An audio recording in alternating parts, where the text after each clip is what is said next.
जना झंझारपुर में बीएसपी से उम्मीदवार दुलार यादव जी कर रहा है तनी यहाँ के मधुबनी लोकसभा से विकास कुमार के बीएसपी के सिंबल से लड़ रहा है। क्रमांक संख्या 3 पर है। भारी के हुजूम में देश की जनसभा का विजुअल प्लस रेस में आई अपना आप को जनता जनार्दन का आदेश के अनुसार से काफ़ी सपोर्ट भेट रहा है। बहुजन समाज पार्टी के सिंबल हाथी छाप पर सिंबल नंबर 3 पर विकास कुमार जो समाजसेवी है काफ़ी योगदान है मधुबनी के लोकसभा के अंतर्गत काफ़ी अग्रसर है समाजसेवी के रूप में हुनकर सिंबल से हाथी छाप है।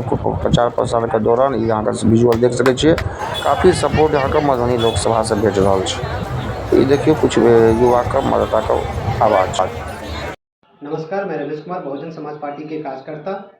महंगाई और बेरोजगारी को दूर करने के लिए मधुबनी लोकसभा क्षेत्र से हमारे बहुजन समाज पार्टी के प्रत्याशी भाई विकास कुमार क्रमांक 3 हाथी छापा बटन दबाकर भारी मतों से विजय बनावे। धन्यवाद।